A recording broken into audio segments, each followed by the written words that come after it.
हरि ओम तत्सत्। श्रीमते रामचंद्राय नमः। श्रीमते रामानंदाचार्याय नमः। श्रीमते मलूकदासाय नमः। ओम नमः परमहंसास्वादित चरण कमल चिन्मकरंदाय भक्त जनमानस निवासाय श्री रामचंद्राय।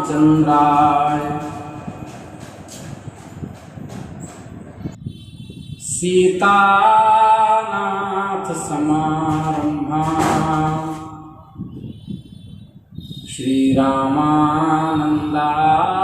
मध्यमाम् अस्मदाचार्य पर्यन्तां वन्दे गुरुपरम्पराम्।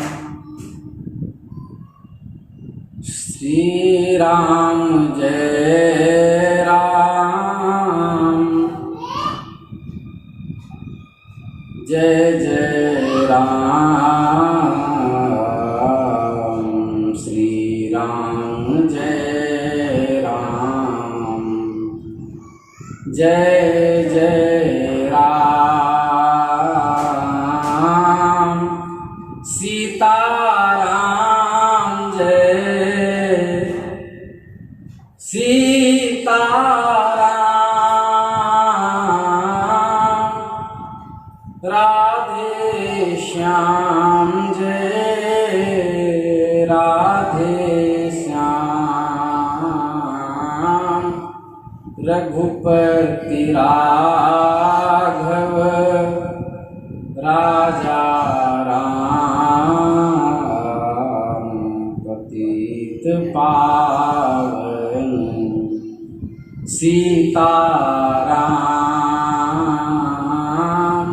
ईश्वर ब्रह्म है तेरो नाम, सबको सम्मति दे भगवान। नमः पार्वती पतये, हर हर महादेव। अनंत कोटि ब्रह्मांड नायक, जगन नियंता, जगदाधार, जगदधिकरण, जगदात्मा, परात्पर परब्रह्म भगवान श्री हरि की असीम अनुकंपा से हम आप सब इस विशुद्ध सत्संग परिसर में बैठ करके मनुष्य जन्म धारण करने का सर्वश्रेष्ठ साधन सत्संग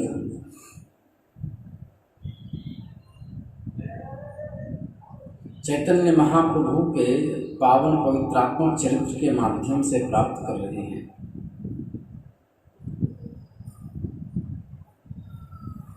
साधुनां दर्शनम पुण्यम तीर्थभूता ही साधवः।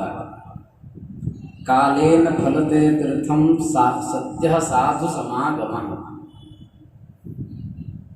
साधुओं का शरीर तीर्थ स्वरूप होता है, उनके दर्शन से ही पुण्य होता है।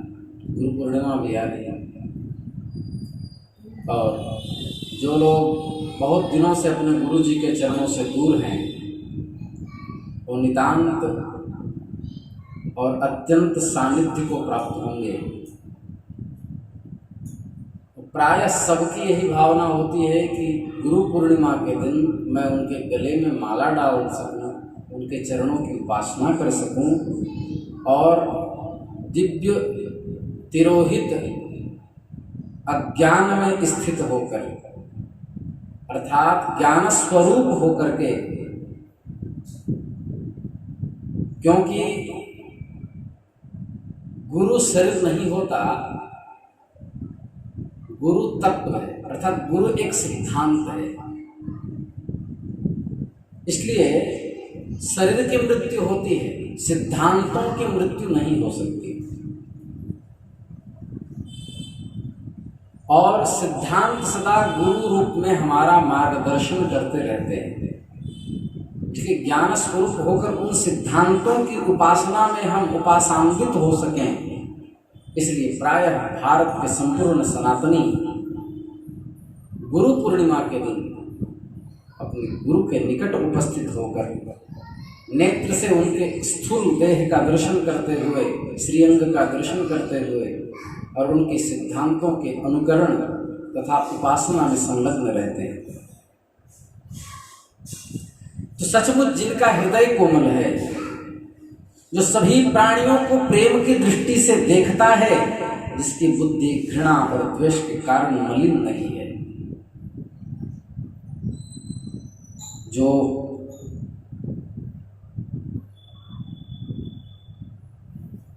जिनका उठना बैठना खाना पीना बोलना यहाँ तक कि मल त्याग करना भी शास्त्रीय है।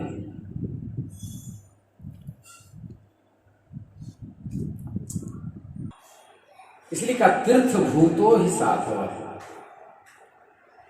भक्ति भक्त भगवंत गुरु चतुर नाम वपुए, इनके पद वंदन किए नाश विघ्न अनेक। भक्ति भगवान गुरु इनके पद की वंदना करने पर अनेक विघ्नों का नाश हो जाता है। भक्ति तत्व, भगवंत तत्व, भगवत तत्व, संत तत्व, भक्त तत्व, गुरु तत्व, ये सब एक ही हैं, केवल संज्ञाएं अलग अलग हैं। कहना न होगा, आधुनिक जितने मजहब हैं, चाहे वो यहूदी हों, पारसी हों, इस्लामी हों, जो भी मजहब हो, उनके अंतर्गत जो भी पैगंबर आए, उन्होंने एक बात तो अवश्य कही कि I am son of God, मैं ईश्वर का पुत्र हूं। लेकिन वाक्यात्मक ढंग से उन्होंने अपनी ही उपासना करवाई। ईश्वर से भी अधिक सर्वोत्कृष्ट अपने को ही व्याप्त किया।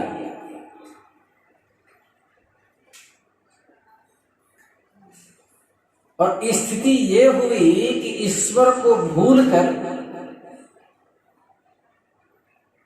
लोग उस उपासना में संलग्न हो गए जो मनगढ़ंत उपासना है।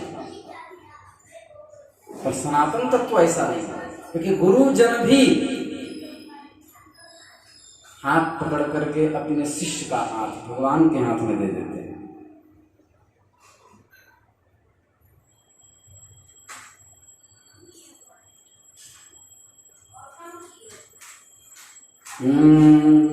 और भगवान की सेवा में रत रहने का सौभाग्य ही क्या। नारदीय में लिखा, नारदी पुराण, मुहूर्तम वा मुहूर्तार्धम यस्तिष्ठे हरि मंदिरे सयाति परमं स्थानम किम शुश्रूषणे रताः। क्या सुंदर श्लोक है। मुहूर्त या आधा मुहूर्त, आधा समय भी जो भगवान के मंदिर में अवस्थान करता है, बैठता है, तो परम पद को प्राप्त कर लेता है। एक घड़ी आधी घड़ी आधव में पुण्या तुलसी संगत साधु के कटे कोटि अपराध।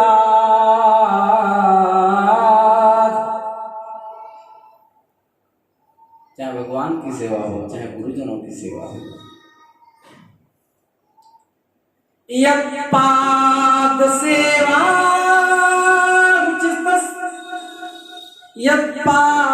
सेवा रुचिस्तपस्विना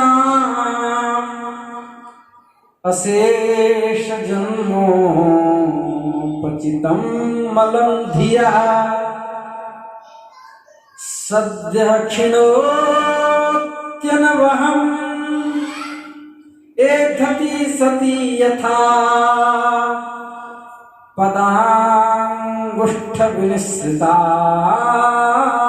सरित। श्रीमद् भागवत के चतुर्थ स्कंद के 21वें अध्याय का 31वां श्लोक।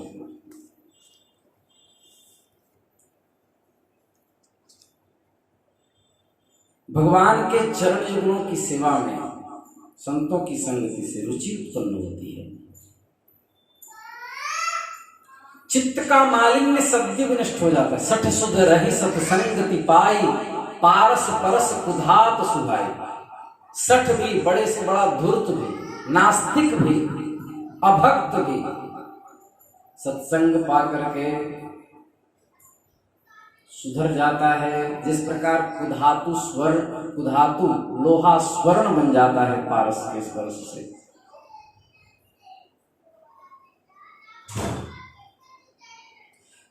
विनय पत्रिका में गोस्वामी जी कह रहे हैं, जब द्रवें दीन दयाल राघव साधु संगति पाइए। जब द्रवें दीन दयाल राघव साधु संगति पाइए। जय दरस बरस समागमादिक पाप राशि नसाइए।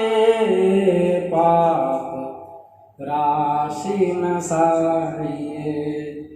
जब द्रवें दीन दयाल राघव साधु संगति पाइए। जब भगवान द्रवित होते हैं तब संतों का संग मिलता है।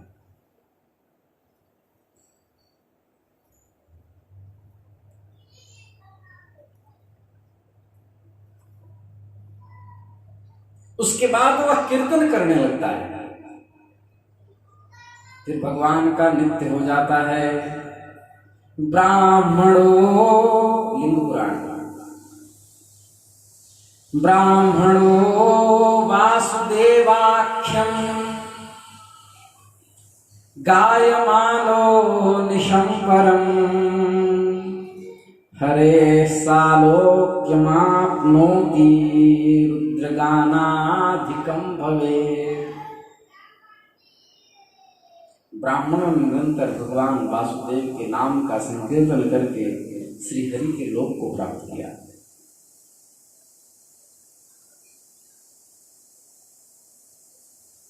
उनके द्वारा यह गान रुद्र के गायन से भी अधिक फलप्रद हुआ था। इसलिए संतों के हाथों में अपनों को बेच दे।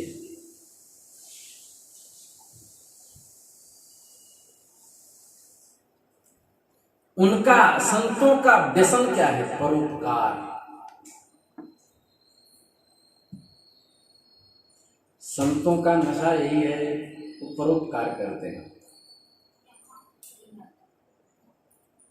कथा बड़ी प्रसिद्ध है कि एक ऋषि जल में डूबते हुए बिच्छू को निकाल रहे थे अपनी अंजलि से। वह बार बार डंक मार रहा था, फिर भी वो निकाल के तट पर ले जाना चाहते थे, लेकिन डंक मारता तो बिच्छू की डंक बड़ी तीव्र होती। हमको लगभग 30 बार काटा।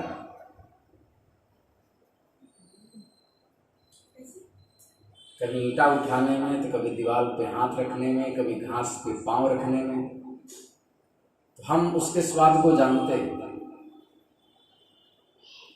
बिच्छू का डंक बड़ा खतरनाक होता है। तो इतनी तीव्र वेदना होती है कि व्यक्ति एक क्षण के लिए छलमला जाए। अब ऋषि और बार बार तट पे रखना चाहते हो, बार बार डंक मार देता, तो हाथ छूट जाता, फिर गिर जाता, फिर लगता है बेचारा मर जाएगा, फिर उठा लेता। बगल में कोई एक सज्जन पुरुष देख रहे थे। उन्होंने कहा, भगवान क्या कर रहे हैं आप? इस तरह कोई शत्रु को पालता है क्या? वह बार बार आपको डंक मार रहा है, हाथ आपके लाल पड़ गए हैं, कान के नीचे से पसीना आ रहा है, फिर भी आप उसको बचाने में लगे हैं। परोपकाराय फलन्ति वृक्षाः, परोपकाराय वहन्ति नद्याः, परोपकारार्थमिदं शरीरम। मैं परोपकार कर रहा हूँ, मैं अपना काम कर रहा हूँ। ये अपने स्वभाव का परिचय डंक मार के दे रहा है, मैं अपने स्वभाव का परिचय इसके जीवन की रक्षा से दे रहा हूँ। परोपकार उनका व्यसन होता है। हृदय से किसी घोर से घोर पापी के भी कल्याण का निश्चय संत कर लें, उनके कल्याण में कोई संदेह नहीं है।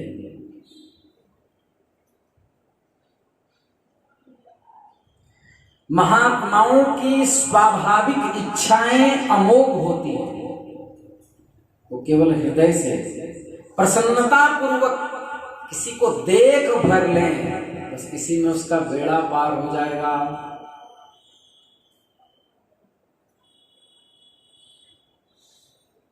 महाराज जी का कीर्तन हमने सुना था, अभी थोड़ा सा। ओ मेरो यही चाव संतन को देखूं, संतन को देखूं भाव से। क्या है, पूरा लाइन याद नहीं आ रहा है। मेरो बड़ी चाव संतन को देखूं, संतन को देखूं भाव से।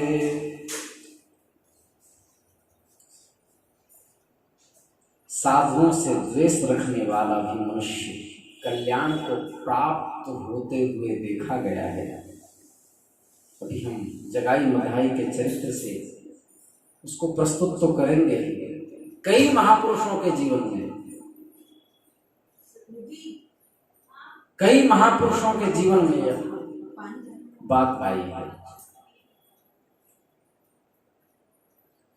साधुओं के साथ खोटी बुद्धि से भी जुड़ने वाला व्यक्ति भगवत प्राप्ति का अधिकारी हुआ जाता है।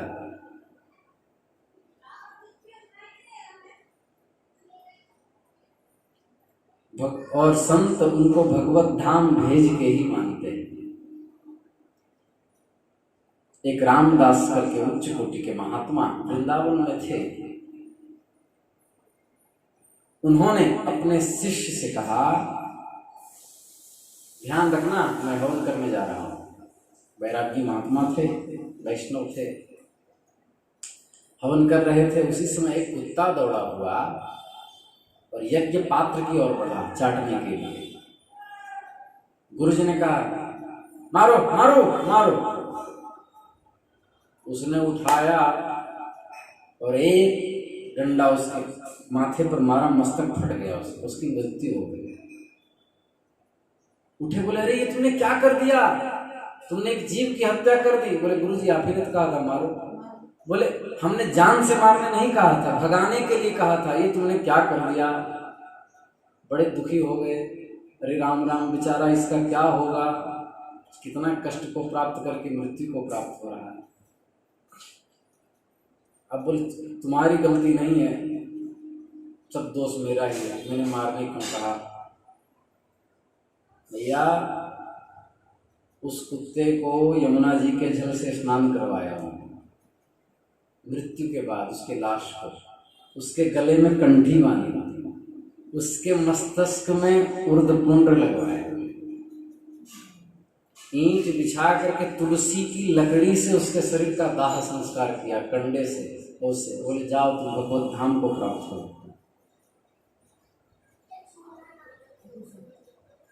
इनको संत कहते हैं।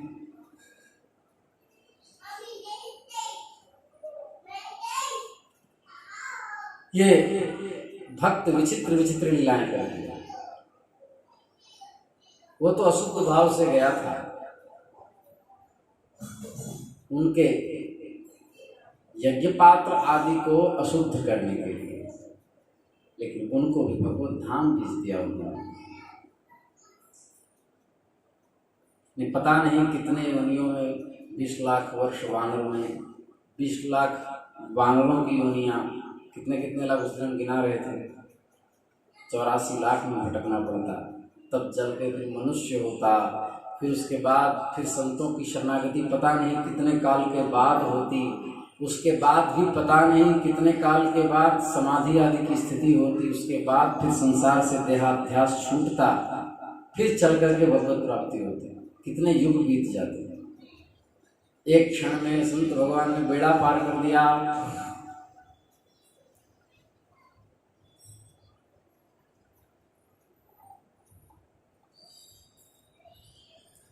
इतने घोर पापी जगाई और मधाई जिनसे पूरा नवद्वीप कांपने लगा था, इनके ऊपर नित्यानंद जी की कृपा हो गई। उनके हृदय में इन दोनों के उद्धार की चिंता हो उठी, मानो इन दोनों के पापों के अंत का समय हो गया।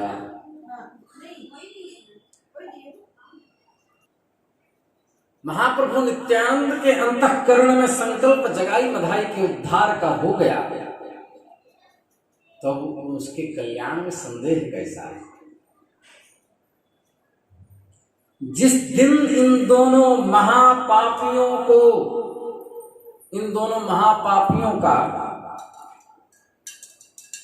अवधूत नित्यानंद और महात्मा हरिदास के दर्शन हुए, उसी दिन इनकी वैकुंठ की खिड़की खुल गई।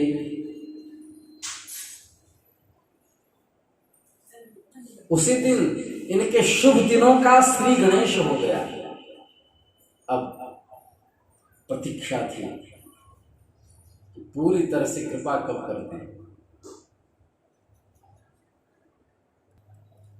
भगवत संयोगवश उन्होंने जगाई और मधाई ने उसी मोहल्ले में डेरा डाल दिया जहां महाप्रभु का वास था।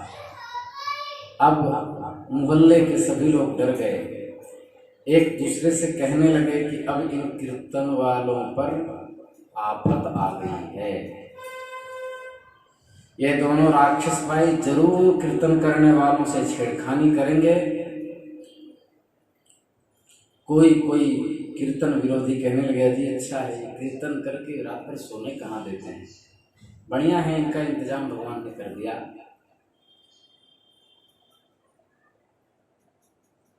सांप भी मर गई, लाठी भी नहीं टूटी। तो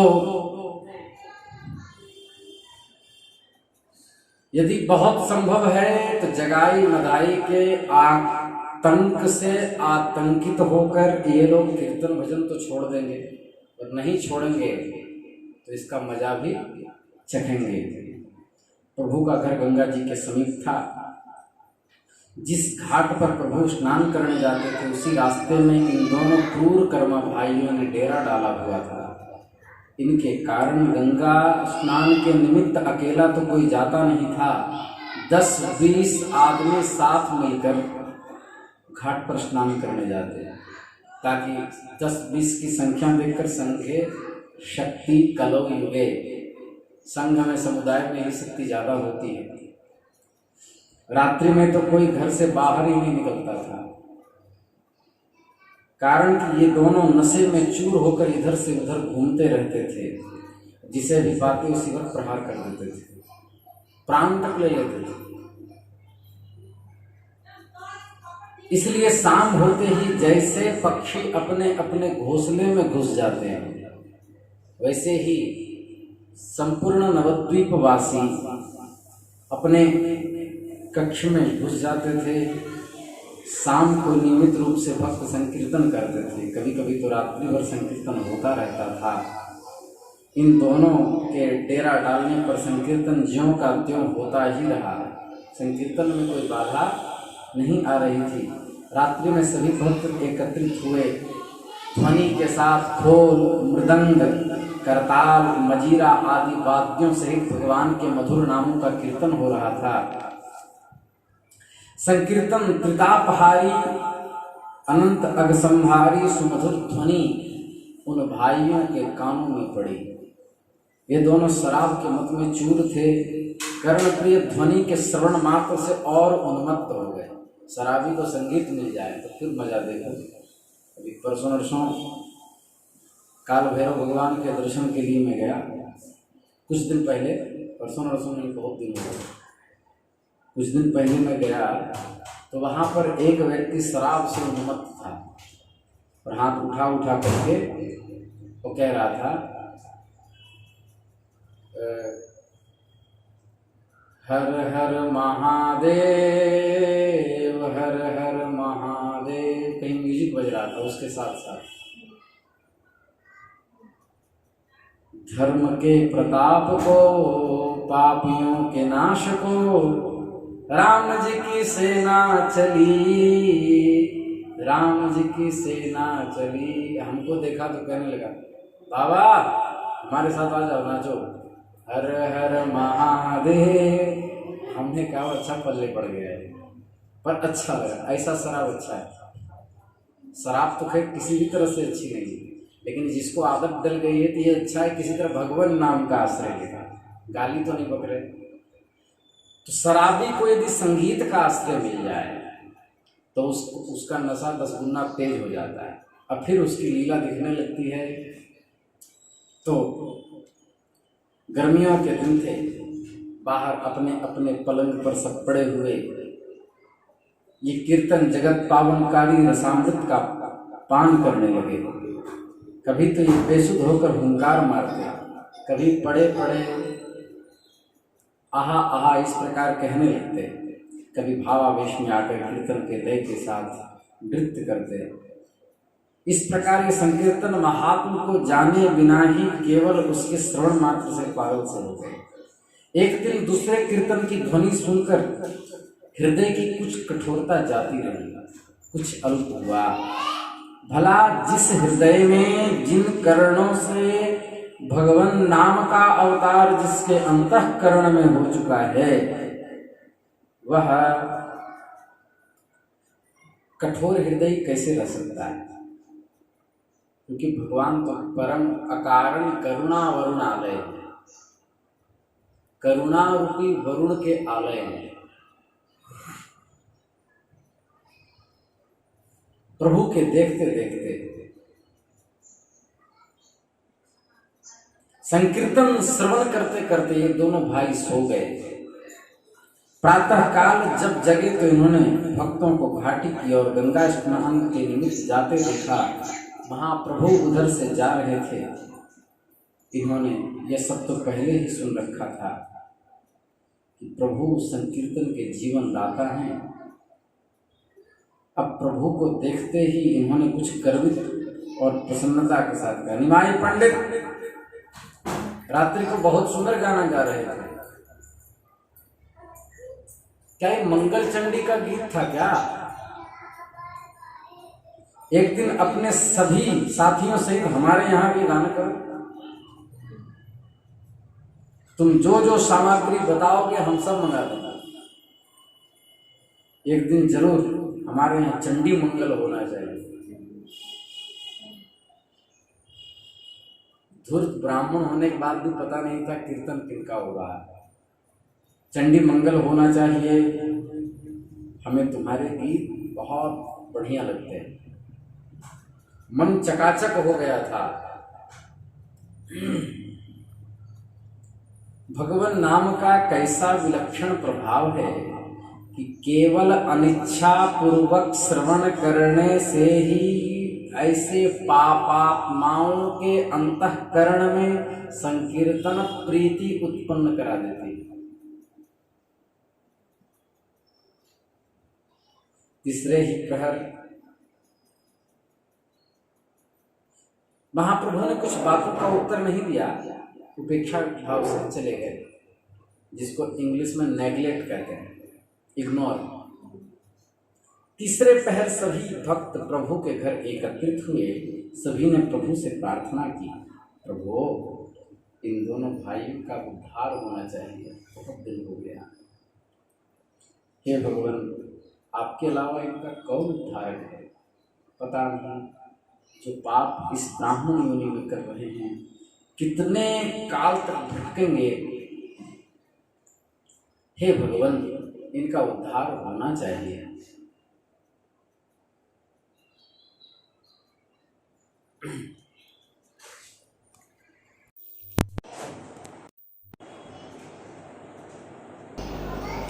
तो इन पर कृपा होनी चाहिए।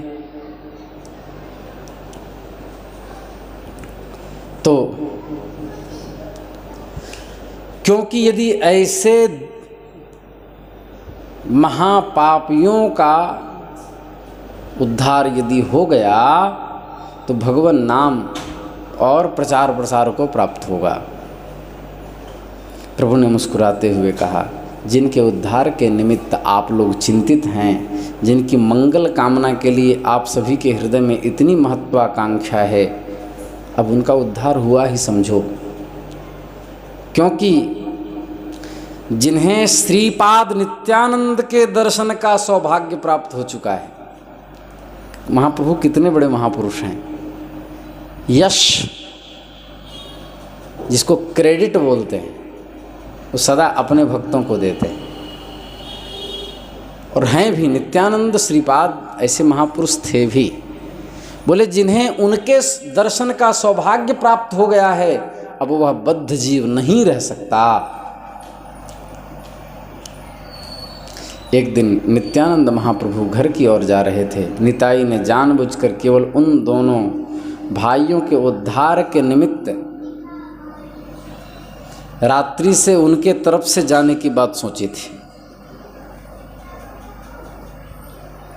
ये धीरे धीरे भगवान नाम का उच्चारण करते हुए इनके डेरे के सामने से होकर निकले। उस समय शराब के नशे में दोनों भाई चूर थे। नित्यानंद की रात्रि में उधर जाते देख लाल लाल आंखें किए मदिरा की नशे में होश गवाया हुआ वह व्यक्ति बोला, ए कौन जा रहा है? नित्यानंद जी भला क्यों उत्तर देने वाले थे? उन्होंने कहा, उन्होंने पहले चुप्पी साध ली, फिर डांट कर कहा, बताता क्यों नहीं, कौन जा रहा है? नित्यानंद बोले, क्यों हम हैं, क्या कहते हो? मधाई ने कहा, तुम कौन हो, अपना नाम बताओ, इस समय रात्रि से कहाँ जा रहे हो? नित्यानंद जी ने कहा, प्रभु के यहाँ संकीर्तन करने जा रहे हैं, हमारा नाम अवधूत है। अवधूत सुन करके चिढ़ गया। उसका अवधूत, अवधूत बड़ा विचित्र नाम है, अवधूत तो नाम नहीं होता, क्यों बे बदमाश, हमसे दिल लगी करता है। यह कहकर उस अविचारी मदोन्मत्त पास में पड़े हुए मधाई ने एक घड़े के टुकड़े को उठा करके नित्यानंद जी के सिर पर जोर से मारा, और वह खपड़ा इतने जोर से मस्तक पे पड़ा कि एक तो उसके टुकड़े टुकड़े हो गए और महाप्रभु का सर फट गया, रक्त की धार बहने लगी।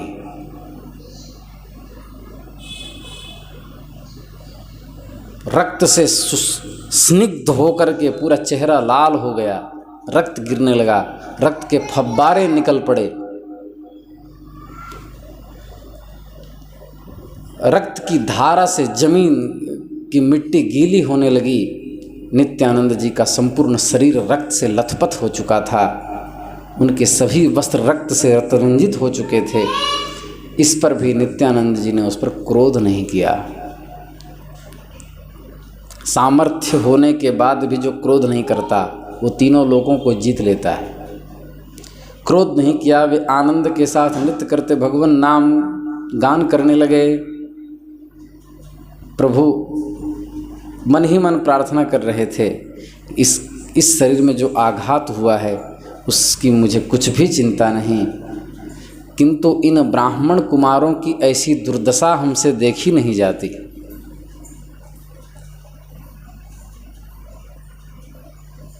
अब इनकी शोचनीय अवस्था के स्मरण मात्र से मेरा हृदय विदीर्ण हो रहा है।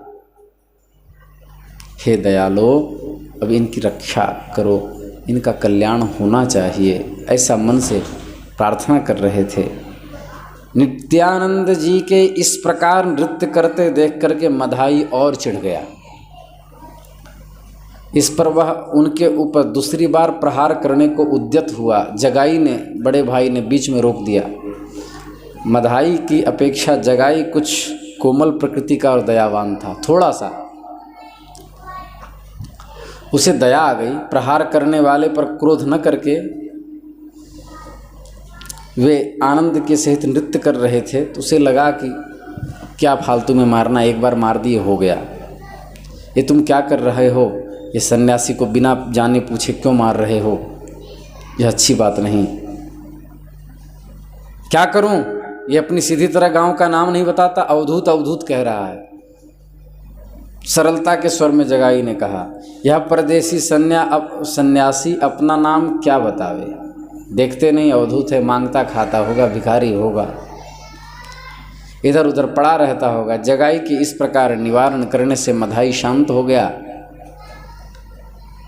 दूसरी बार प्रहार नहीं किया। नित्यानंद जी आनंद में उन्मत्त होकर नृत्य कर रहे थे। माथे से रक्त का पनाला बह रहा था। वहां की संपूर्ण पृथ्वी रक्त से भीग गई थी, लाल हो गई थी। पृथ्वी दुखी हो रही थी कि इतने बड़े महान भक्त का रक्त मेरे ऊपर गिर रहा है। लोगों ने जल्दी से यह जाकर संवाद महाप्रभु को दिया। महाप्रभु संकीर्तन प्रारंभ करने ही वाले थे। वे नित्यानंद जी को प्राणों से भी अधिक प्यार करते थे। नित्यानंद जी की विपत्ति का समाचार सुनकर के एकदम उठ पड़े और दौड़ पड़े। इनके पीछे सभी भक्त ज्यों की त्यों उठे हुए चले आए, दौड़े चले आए। किसी के गले में ढोलक लटक रही थी, किसी के कमर में मृदंग बंधा हुआ था, कोई पखावज, कोई ढोल, कोई करताल लिए, कोई मजीरा लिए, सब दौड़ पड़े। कोई बंसी लिए, सब दौड़ पड़े। सब महाप्रभु के पीछे पीछे दौड़ने लगे। प्रभु ने देखा कि नित्यानंद जी का शरीर रक्त रंजित हो रहा है, गले में किसी की खोल लटक रही थी, शरीर से टप टप रक्त नीचे गिर रहा था। और यह देख करके अंगुली उठा दी महाप्रभु ने और आकाश की ओर देख के चक्र चक्र करने लगे, मानो सुदर्शन चक्र का आवाहन कर रहे हों कि मैं आज दोनों का मस्तिष्क काट करके धरती में मिला दूंगा। जब आकाश की ओर ऐसे अंगुली का इशारा किया, संकेत किया और चक्र चक्र चिल्लाने लगे, तो नित्यानंद जी को लगा कि लगता है श्री कृष्णावेश हो गया। भगवान प्रतिज्ञा अपनी भूल गए कि मैं कलयुग में भक्तावतार में अस्त्र नहीं उठाऊंगा। आज मेरे मस्तिष्क को देखकर, मेरे रक्त को देखकर महाप्रभु आज अपने नियंत्रण में नहीं हैं। चरण पकड़ लिए, हे भगवान आप तो पतित पावन हैं, दीनानाथ हैं। बोले छोड़ो नित्यानंद, मैं आज दोनों का समूल नाश कर दूंगा जिसने मेरे भक्तों पर ऐसा कुकृत्य किया है। बोले आप ये पापी आपकी कृपा के पात्र हैं। आप यदि इस भक्तावतार में अस्त्र उठा लेंगे तो भगवान नाम का प्रचार प्रसार कैसे होगा? आपने प्रतिज्ञा की थी, गोलोक में प्रतिज्ञा की थी कि मैं इस बार जब अवतार लूँगा तो केवल प्रेम भावना से भगवत धाम के अधिकारी सबको बनाऊंगा, अस्त्र का प्रयोग नहीं करूंगा। उनका क्रोध शांत नहीं हुआ। प्रभु के क्रोध को देखकर सभी विस्मित से हो गए। सभी आश्चर्य के साथ प्रभु के कुपित मुख की ओर संभ्रम दृष्टि से देखने लगे। सभी को प्रतीत होने लगा कि आज संसार में महाप्रलय हो जाएगा, क्योंकि आज महाप्रभु ने सुदर्शन का आवाहन कर दिया है। संपूर्ण संसार प्रभु के प्रकोप से भस्मीभूत हो जाएगा। अपने आप को रोक न सके। मुरारी गुप्त आदि वीर भक्त महावीर के आवेश में आकर जो मुरारी गुप्त हनुमान जी के उपासक थे, महावीर के आवेश में आकर के दांतें निकालने लगे और कहा मैं आज जगाई मधाई को नोच नोच के मार डालूंगा। खलबली मच गई, जगाई मधाई थर थर कांपने लगे। इतनी भीड़ देख करके तो उनकी सिट्टी पिट्टी ऐसे ही गुम हो गई।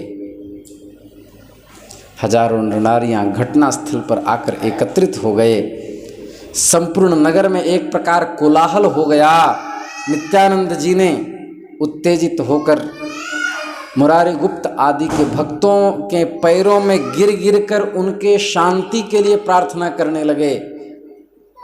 उन्हें कुछ सूझता नहीं था कि अब क्या करना चाहिए, और प्रभु से प्रार्थना करने लगे, यदि आप इस युग में भी पापियों को इस तरह दंड देंगे तो उनका उद्धार कैसे होगा और समाज में संकेत क्या जाएगा कि भगवान नाम से ज़्यादा प्रभावी दंड देना हो गया।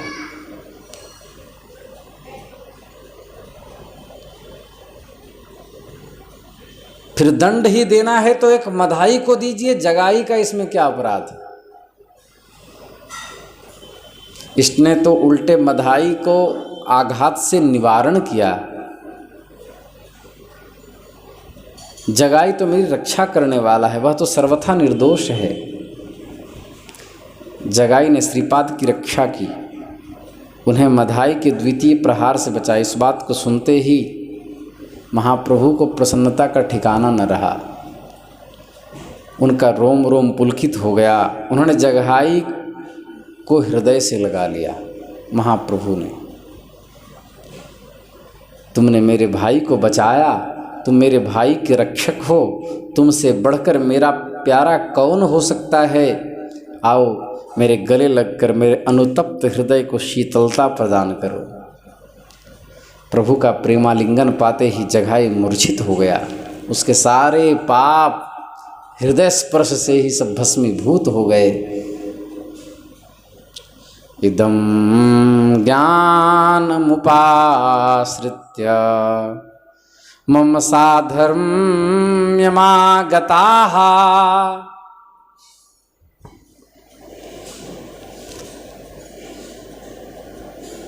इस प्रकार लौटने लगा। आज उस भाग्यवान का, ब्राह्मण बंधु का जन्म सफल हो गया, उसके सभी पाप क्षय हो गए और प्रेम रूपी अग्नि के आँच से पिघल पिघल कर उसके नेत्र समुद्र बहने लगे। वह प्रभु के चरणों में पड़ा। जगाई जोर जोर से फूट फूट करके रोने लगा। अपने भाई को इस प्रकार प्रेम अधीर में रुदन करते देख करके मधाई की भी पश्चाताप की ज्वाला उदित हो गई। वह भी अपने कुकृत्य पर लज्जित हुआ और गदगद कंठ से कहा, प्रभु हम दोनों भाइयों ने मिलकर के पाप किया, हम दोनों ही लोक निंदित और पतित हैं। आप एक भाई को शरणागति प्रदान कर रहे हैं और हमें आप वंचित कर रहे हैं। हे नाथ हमें भी शरण दीजिए। महाप्रभु ने कहा, मैं तुम्हें क्षमा नहीं कर सकता। मैं अपने अपराध करने वाले पर कभी क्रोध नहीं करता, किंतु तुमने श्रीपाद नित्यानंद का अपराध किया है। यदि वे तुम्हें क्षमा कर देंगे तभी तुम मेरे प्रिय हो सकते हो। जब तक वे तुम्हें क्षमा नहीं करते तुम दोषी हो। वो नित्यानंद जी के चरणों में लोट लोट करके रोने लगा और अपने कुकृत्य पर बड़ी लज्जा उसको आई। उसकी ग्लानि के कारण वह अधीर होकर दहाड़ मारकर रो रहा था। उसके रुदन की ध्वनि को सुनकर पत्थर भी पसीज जाते थे। रो रहा था।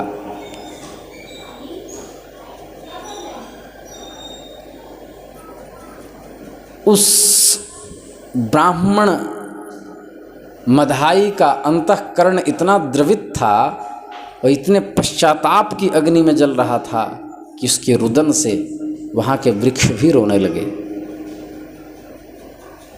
उसको ब्राह्मणत्व का स्मरण हो आया।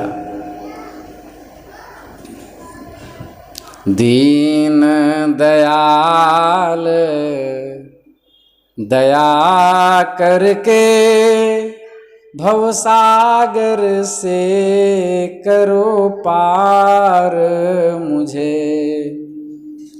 गुरु है पैया पढ़ूं राम से मिला दीजिए। आइल बुढ़ापा नैन न सूझे, नैनों की ज्योति जगा दीजिए। गुरु है पौआ पढ़ूं राम से मिला दीजिए। दो बूंद अमृत पिला दीजिए। गुरु है पैया पढ़ूं राम से मिला दीजिए। तब नित्यानंद जी ने देखा तो प्रभु कहने लगे, श्रीपाद इस मधाई ने आपका अपराध किया है।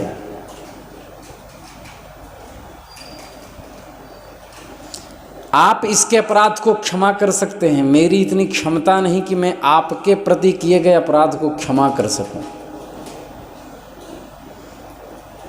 बोलो क्या कहते हो? प्रभु यह तो सदा से रीति चली आई है कि आप अपने सेवकों के सिर सदा सुयस से सेहरा बांधते रहते हैं। सेवकों के सिर को सुयस के सेहरे बांधते रहते हैं। हे नाथ,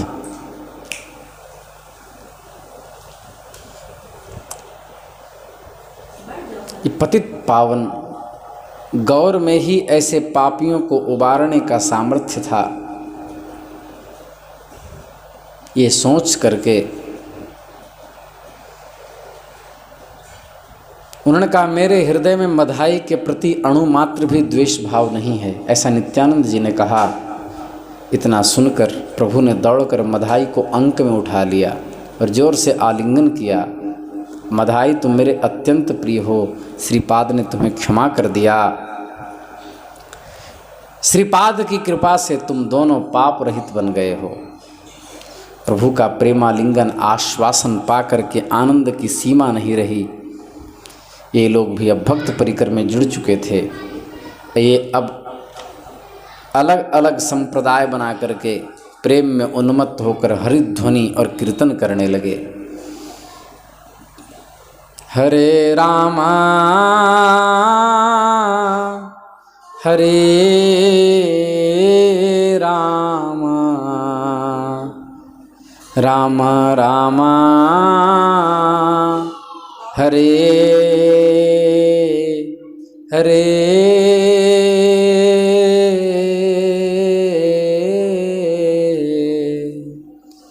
हरे कृष्णा हरे कृष्णा कृष्णा कृष्णा हरे हरे।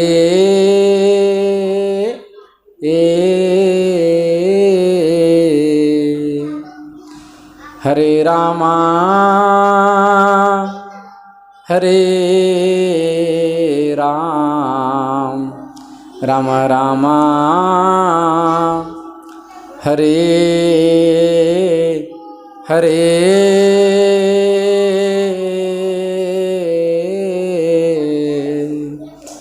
हरे कृष्णा हरे कृष्णा कृष्णा कृष्णा हरे हरे। नमः पार्वती पतये हर हर महादेव।